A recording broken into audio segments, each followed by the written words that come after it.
Chers amis de la presse,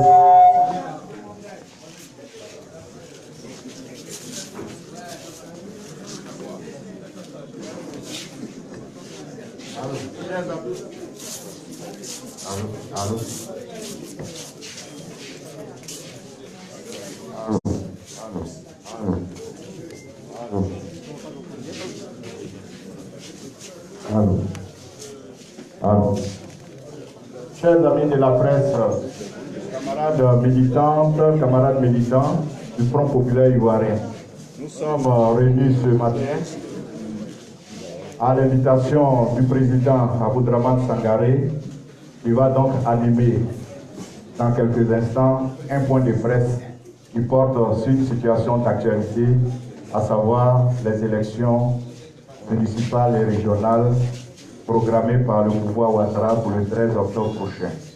Le président va donc indiquer de façon définitive et précise la position du parti sur cette question. Je précise qu'il s'agit d'un point de presse et non d'une conférence de presse. Chers confrères, nous nous comprenons très bien. Sur ce, je vais laisser le micro au président Aboudraman Sangaré pour donner lecture du texte portant point de presse du Front populaire ivoirien.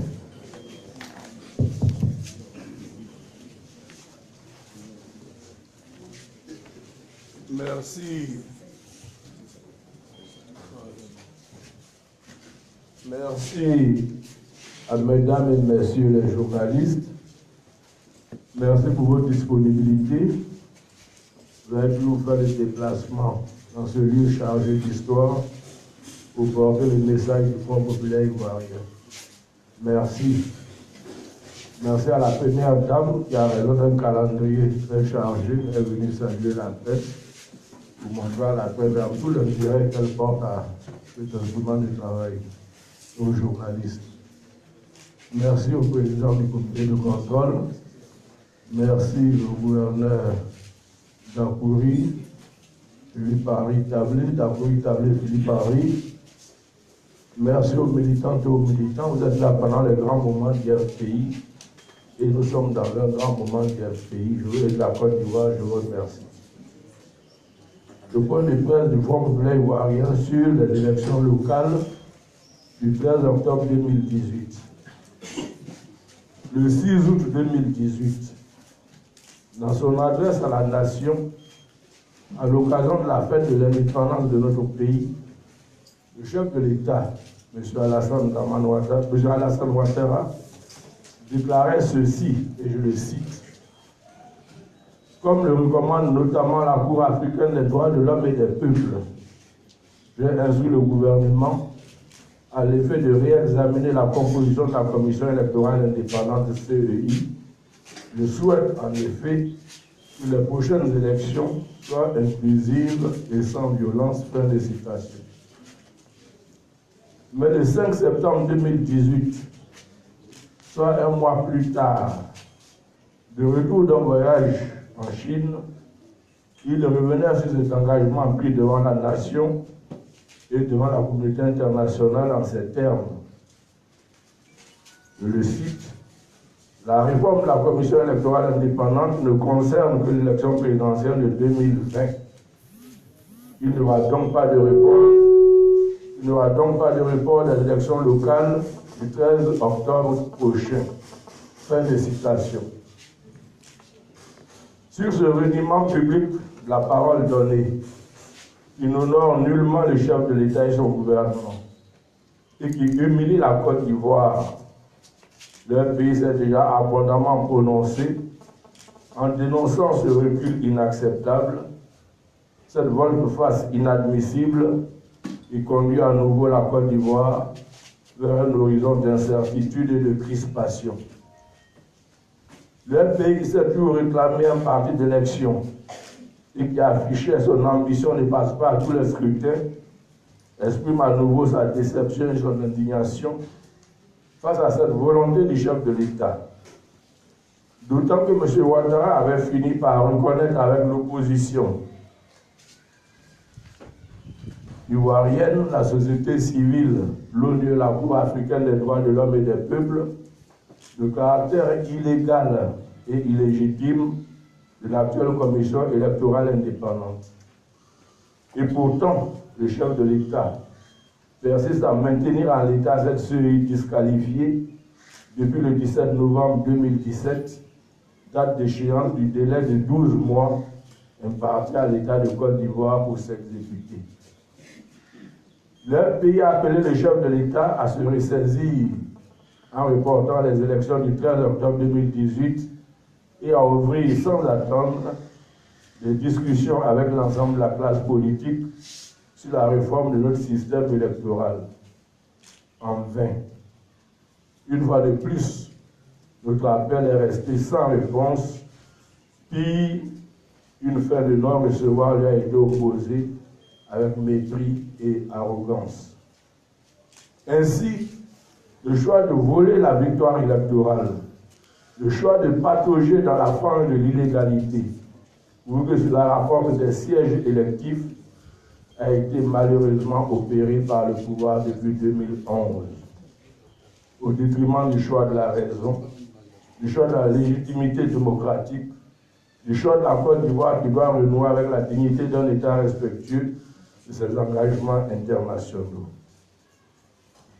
Or, leur pays, en réclamant depuis toujours une CEI conforme aux normes démocratiques, a mis en avant les intérêts des Ivoiriens ainsi que leurs droits, ignoré depuis l'avènement au pouvoir du RDR, doit enfin organiser des élections transparentes, impartiales, inclusives et crédibles. Le pays exigeait ainsi un système électoral qui garantisse l'égalité des chances à tous les candidats, quel que soit leur bord politique, au lieu d'organiser des compétitions électorales qui donnent la victoire sans mérite à des candidats, à des groupements et partis politiques.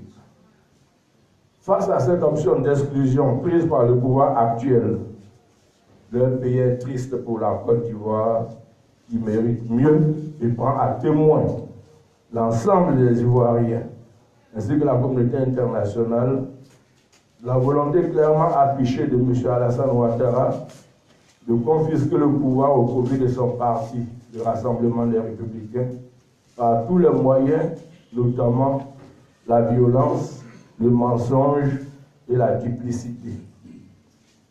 Ce faisant, il viole le droit des citoyens de choisir librement leurs dirigeants, comme l'indique l'arrêt de la Cour africaine des droits de l'homme et des peuples.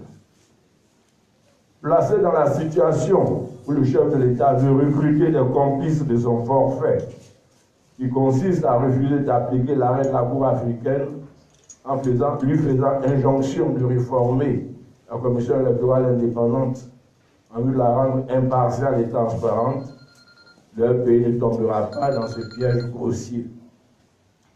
Le pays est parfaitement conscient que le pouvoir est dans l'attente de sa participation aux élections locales pour s'en saisir et mettre en avant l'argument du double langage, de l'incohérence de notre parti qui voudrait une chose, la transparence électorale, et son contraire, à savoir tirer avantage d'une CEI contestée.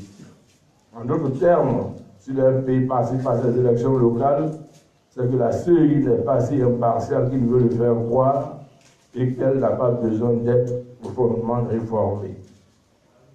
Non, le pays répète haut et fort que cette commission électorale est définitivement disqualifiée. Le chef de l'État, dans son adresse du 6 août 2018, l'a bien reconnu. Au vu de ce qui précède, le pays, soucieux de voir la Côte d'Ivoire renouer avec des élections véritablement transparentes et démocratiques, n'a pas d'autre choix que de se tenir éloigné des élections locales du 13 octobre 2018, élections dont il a été délibérément exclu par le chef de l'État et qu'il considère d'ores et déjà comme illégales et illégitimes. En conséquence, le pays demande à tous ses militants et sympathisants, partout sur l'ensemble du territoire, à tous les démocrates et à l'ensemble des Ivoiriens de s'abstenir tenir de prendre part à ces élections pièges du 13 octobre 2018. Le pays ne cautionne ni candidat, ni parti ou groupement politique pour ces élections locales, cette énième forfaiture de M. Alassane Ouattara. Une quelconque participation du pays à ce scrutin du 13 octobre 2018 comporterait M. Ouattara dont l'objectif est de faire croire à l'opinion internationale, et particulièrement à la Cour africaine des droits de l'homme et des peuples, que les Ivoiriens n'ont rien à reprocher à la CEI actuelle et qu'ils peuvent s'en accommoder. Sur la question de la réforme de la CEI et de l'exigence d'élections transparentes, démocratiques et inclusives, le pays observe un devoir et une démarche de cohérence dans le combat qu'il mène depuis 2011. À la vérité, M. Alassane Ouattara cherche la caution des Ivoiriens pour ne rien céder par la suite sur la réforme de la CEI. Le pays reste convaincu que la volte-face qu'il a opérée sur la question de la réforme de la CEI le 5 septembre 2018 constitue un test que cette manœuvre est réussie avec la complicité des Ivoiriens. Rien ne s'opposera alors à ce qu'elle soit répétée après ces élections locales. Le pays appelle donc les Ivoiriens à la vigilance, car le pouvoir Ouattara est dans un jeu solitaire consistant à endormir la population par de vagues promesses afin de parvenir aux échéances de 2020 en évitant de réformer le système actuel d'organisation des élections, un système taillé à sa mesure. Le pays n'acceptera jamais une démarche solitaire du pouvoir RDR qui consisterait à imposer un schéma non consensuel d'une réforme de la CEI.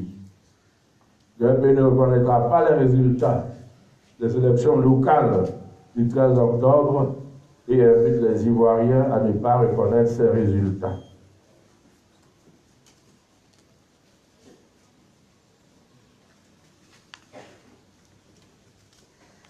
Une page qui n'est pas passée.